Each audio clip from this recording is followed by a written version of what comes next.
Hello, my name is Caden Hinkle, and today I will be presenting my zine on the Scopes monkey trial.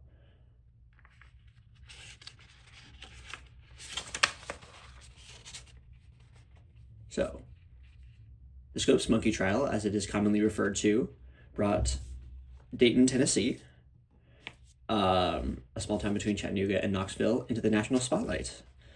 After the Butler Act was passed and the budding ACLU moved to rise against it, a small town conspired with some of the greatest minds of the Roaring Twenties to debate the question of the decade.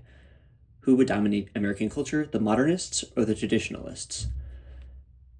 So, what exactly was happening? The Butler Act was passed in Tennessee, which decreed essentially any teachers in public schools cannot teach evolution or Darwin's theory of evolution, anything that could contradict the Bible in terms of evolution, or the teacher would have to pay a fine of $100 up to $500. Um, and it was extraordinarily controversial.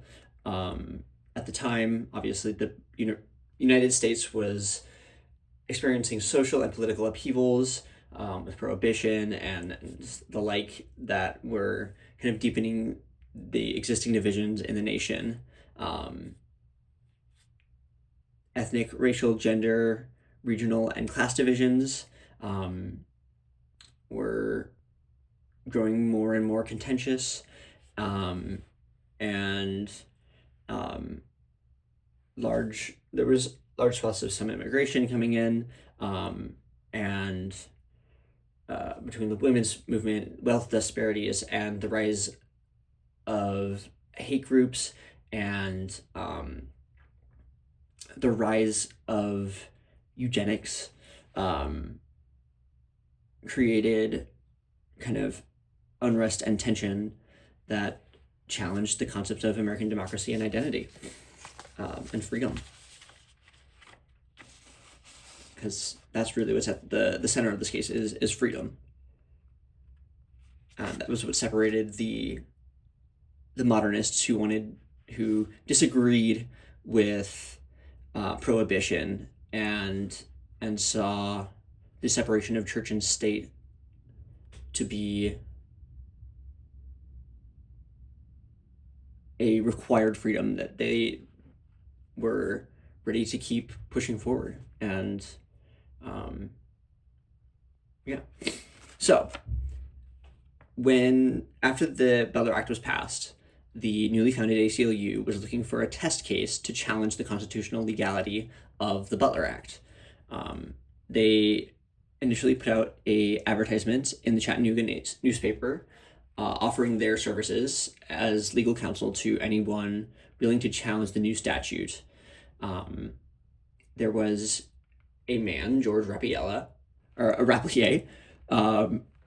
a coal miner and kind of town booster of Dayton, who saw the ad in the paper and then brought it to the local drugstore and began kind of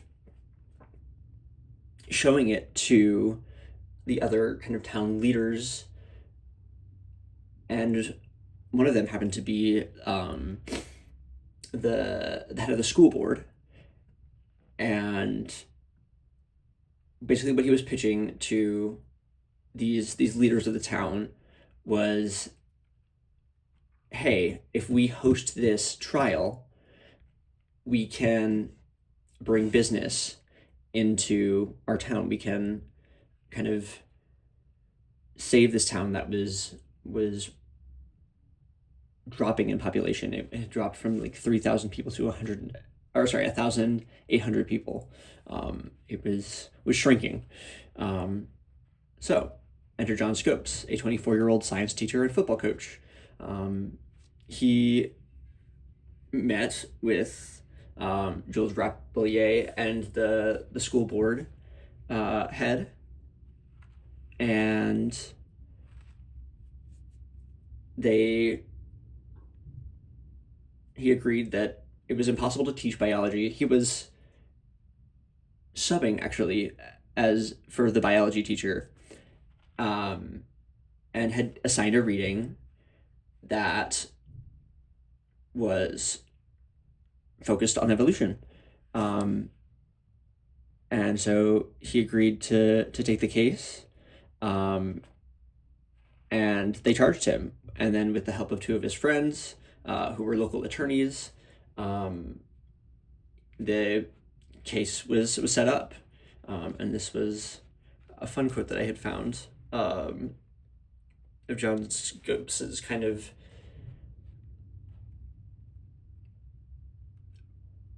personal attachment to the issue of the stifling of free speech, and how he felt about that. Yeah.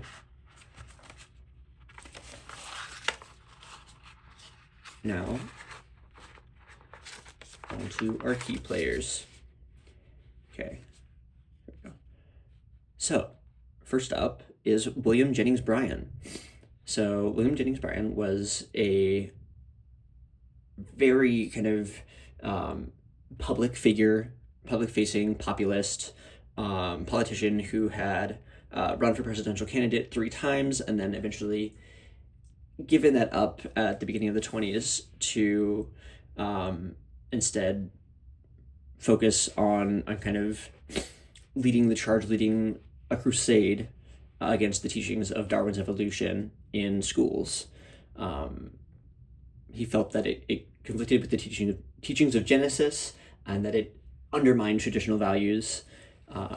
His other primary concern, aside from the Bible, which it is a valid one, was that he feared that Darwin's theories could be misused by the growing eugenics movement. Some of the proponents of that were advocating for the forced sterilization to breed out inferior stock.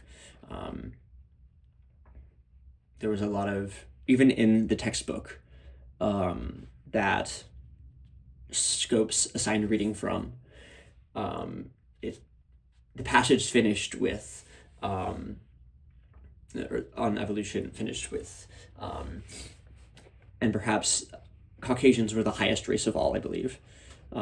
It was an interesting time in the South. Yeah. So he and his followers were successful in getting legislation passed in 15 states as of 1925.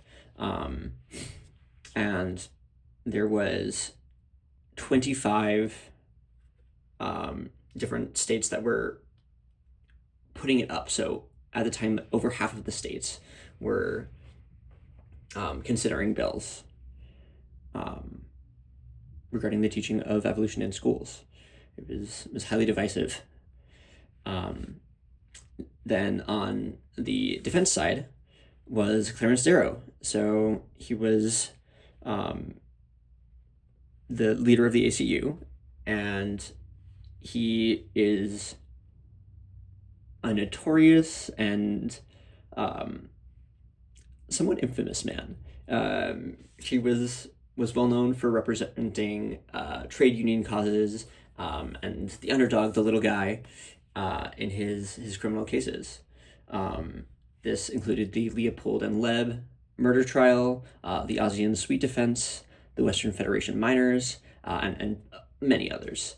Of the 50 murder cases that he tried, only 1 resulted in execution, which is kind of insane for that time. And he only joined the defense team on that after the conviction in an effort to spare that man of the death penalty. So throughout his career, he was deeply opposed to the death penalty and worked tirelessly to spare his clients from such fates. He became known across the United States for his eloquent speeches and his keen intellect in trial. He was also known as a antagonistic and aggressively agnostic lawyer, which was obviously important in this trial. So, getting on to the actual trial. So, William Jennings Bryan offered to join the prosecution despite having not practiced law for decades, for about like a little over 30 years, seeing that this big player had joined this case that the ACLU was taking on, this public face, that is. Clarence Darrow volunteered to join the defense, having somewhat of a vendetta against Bryan. I believe there's a quote that Clarence Darrow had about his feelings towards Bryan, which was that he was the idol of all morondom. So he, as aforementioned, was agnostic and, in the perception of the South, a radical. I mean, he was a radical, absolutely, but he was already known at the time as a figure that was fighting for the little guy and battling religious conservatism. So the rest of the ACLU was kind of worried about his personal beliefs hurting the case, that he might turn this very public-facing case into a tirade against religion. So they sent along with him Arthur Garfield Hayes and Dudley Malone to join him in the defense. Hayes was a lawyer really focused on free speech, and Dudley Malone was actually a divorce attorney. Then the President and former Attorneys General of Eastern Tennessee, A.T. Stewart, and Ben McKenzie joined Bryan on the prosecution. And while William Jennings Bryan and Clarence Darrow were really who are remembered with this case, the actual proceedings and the actual credit is due to both Hayes and Stewart as the other primary counsels for both sides. So the trial began, and people came from all over to see this. Over nearly 1,000 people flooded into the courthouse. There were like vendors selling lemonade outside. It was the courtyard outside was packed. The entire town was just buzzing and alive. It was also the very first live radio broadcast from a trial. So there was radio announcers that were at the trial, and they would go out and report back to the happenings.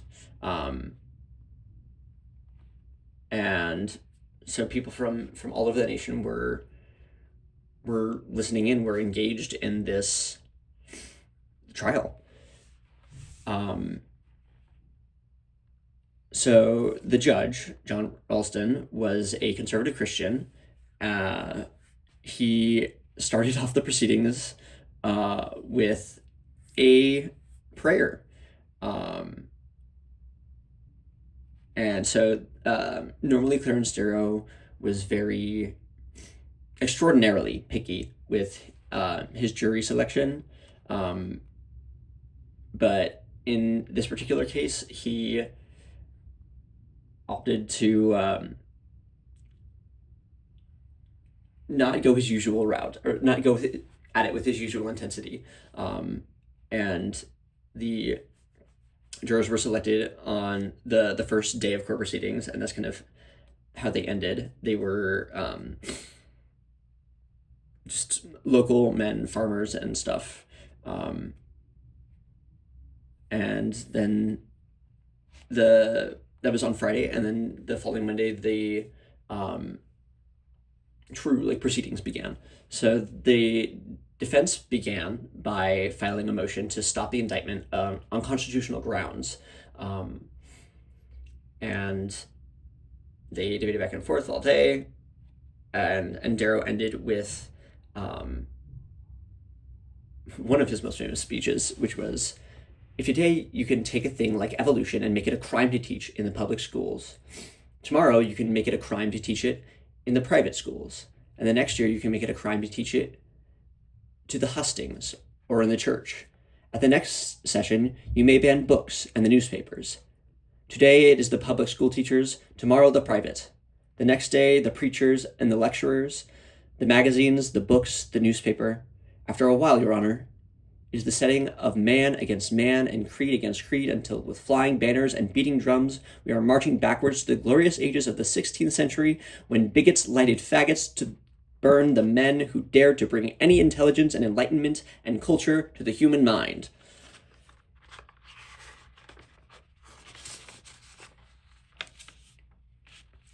So,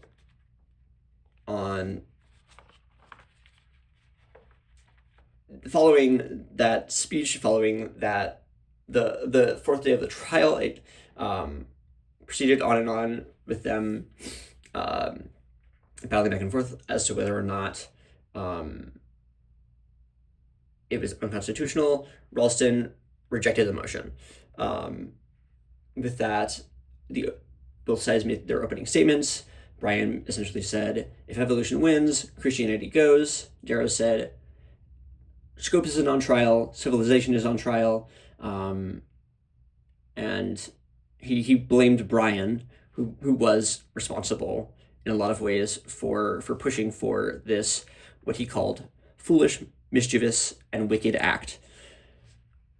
The defense brought in scientists and experts, but the prosecution argued to have them expunged as they were not relevant to whether Scopes was guilty or not. Ralston agreed, and only one of them ended up testifying. The rest wrote letters for the hopeful appeal, but the defense has something else up their sleeve. On the seventh day, Darrow called Bryan to the stand as a biblical expert. He knew that his supers wouldn't let him turn it down, and it was really just a matter of his fellow counsel letting him take the stand. And they did. And kind of what ensued was the calculated dismemberment of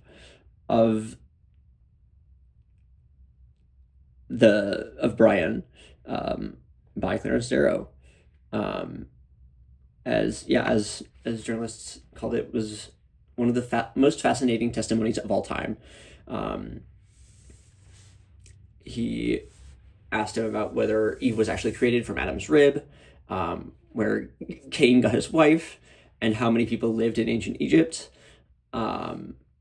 The questioning and answering became extremely aggressive, both taking passes at each other. Bryan claimed the purpose of the testimony was to cast ridicule on everybody who believes in the Bible.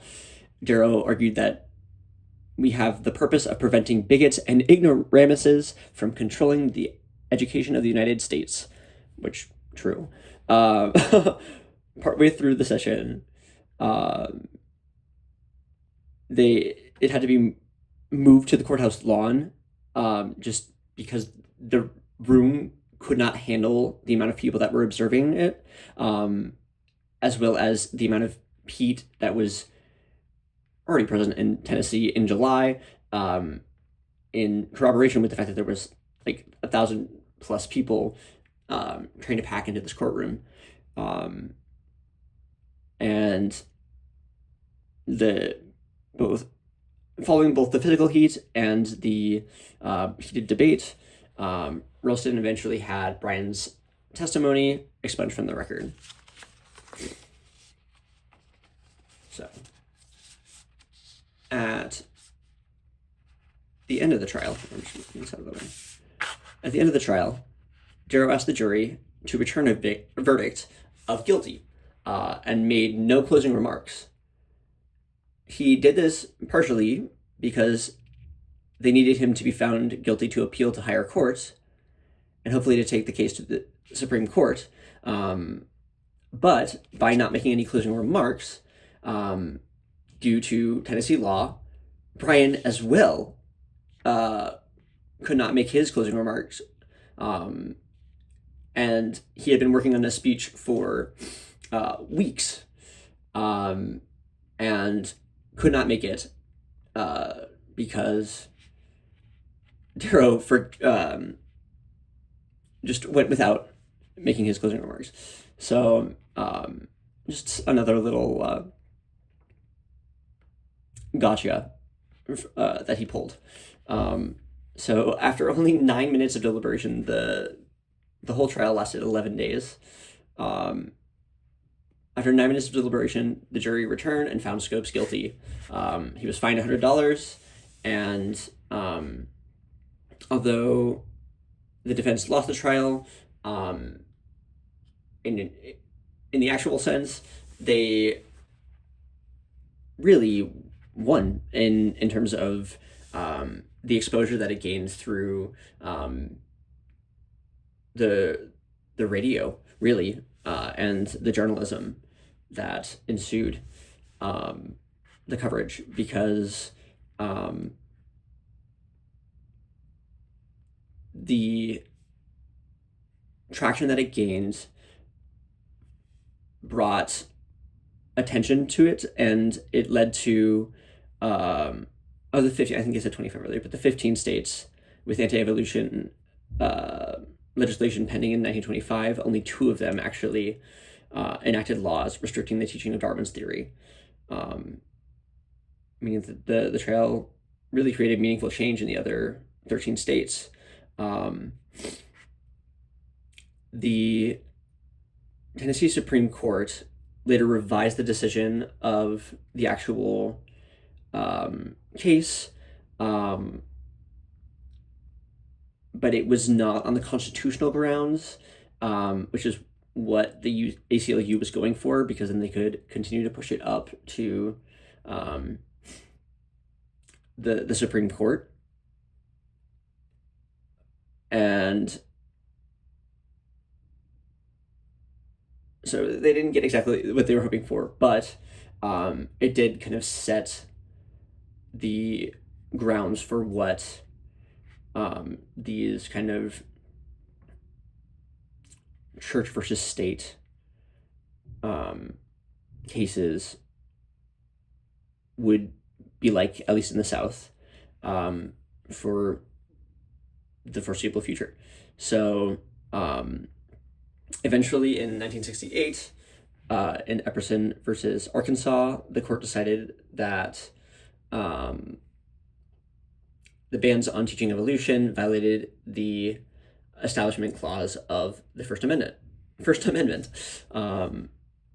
It was an important step in the separation of church and state that our country is supposed to strive for in our current age, where states are requiring the Bible to be taught in public school, and the science of biology is being erased from our children's education.